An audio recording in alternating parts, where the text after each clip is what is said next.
Alhamdulillahirabbil alamin wassalatu wassalamu ala asrofil anbiya'i wal mursalin wa ala alihi wa ashabihi ajmain amma ba'du. Hobi makan ini bukan sesuatu yang salah sebenarnya. Tetapi ketika seseorang tadi memiliki hobi makan, kebanyakan yang kami temui memiliki keluhan kolesterol yang tinggi di samping penyakit yang lainnya. Kenapa bisa demikian? Ya, bisa jadi karena memang tubuh itu sudah merasa nek, sudah merasa muak. Karena apa? Begitu banyak lemak yang harus diolah dan waktunya sangat berdekatan. Pemirsa yang dimuliakan oleh Allah Subhanahu wa taala, kolesterol di dalam darah kita ini memang sangat mempengaruhi rasa kenyamanan. Salah satunya yang terjadi di sekitar pundak ini terasa kencang. Kemudian ada seseorang yang memiliki kolesterol tinggi, ruas-ruas jari tangannya ini pun kaku ketika digerakkan seperti linu dan sebagainya. Mudah kesemutan, bahkan tanpa untuk aktivitas yang berat saja itu rasanya kesemutan. Tentu saja hal yang semacam ini tidak nyaman.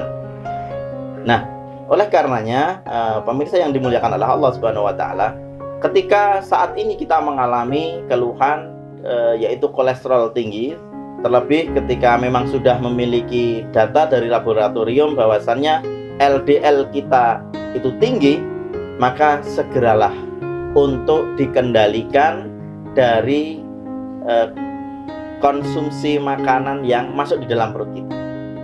Atau kemudian jangan sampai selalu tinggi kolesterol tersebut, dikendalikan dengan mungkin mengkonsumsi obat yang disarankan oleh dokter, atau kemudian yang kami tawarkan yaitu berbekam. Sebenarnya ketika kami menyampaikan masalah bekam ini bukan dalam rangka untuk mengenalkan, sekedar mengenalkan bahwasannya ini sesuatu yang baru, tidak. Karena bekam atau al-hijamah ini sudah dikenal jauh sebelum Rasulullah SAW diutus. Tetapi kenapa kemudian Rasulullah SAW mendapatkan mandat, perintah untuk menganjurkan kepada umatnya melakukan bekam? Tentu saja yang kemudian menjadi sunnah Rasulullah ini pasti akan membawa kemaslahatan. Dan tentu saja pemirsa, bekam sangat kuat korelasinya untuk menekan angka kolesterol di dalam tubuh kita. Kenapa bisa demikian? Karena proses pembekaman itu adalah dengan menorehkan darah, ya, melakukan perlukaan di lapisan pembuluh kapiler kita, kemudian darah dikeluarkan. Bahkan ketika harus dicek secara klinis, orang yang belum berbekam kemudian memiliki keluhan kolesterol, ya, belum berbekam, kemudian dilakukan pembekaman dan dicekkan kembali, insya Allah terjadi penurunan yang luar biasa. Asalkan bekam ini dilaksanakan sebagaimana kemudian sunnah Rasulullah. Salah satunya adalah mengosongkan lambung ketika proses pembekaman tersebut. Pemirsa yang dimuliakan oleh Allah Subhanahu wa taala, ketika kita selalu berusaha menjaga tubuh agar senantiasa fit, terhindar dari keluhan kolesterol, memang banyak cara. Salah satunya adalah berolahraga. Saya teringat ada seseorang yang ketika merasakan tubuhnya tidak enak, kemudian cek kolesterol, ternyata angkanya baru di angka sekitar 213, 209. Kemudian beliau gunakan untuk lari-lari setengah jam seperti itu pagi dan sore. Ternyata beberapa hari dilakukan lari-lari seperti itu pun turun.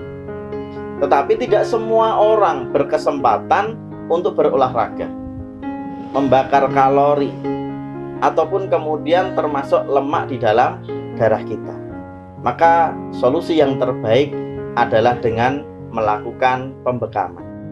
Insya Allah ketika dilakukan pembekaman dengan teratur, maka kolesterol setinggi apapun itu ketika dilakukan pembekaman, maka akan mengalami penurunan sedikit demi sedikit. Oleh karenanya kenapa kita harus ragu?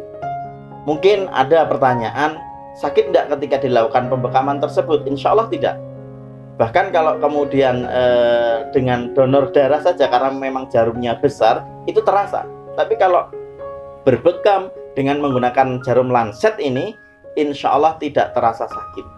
Dan insya Allah keluhan kolesterol yang Anda alami akan segera normal kembali, dan keluhan-keluhan secara fisik akan hilang dengan sendirinya.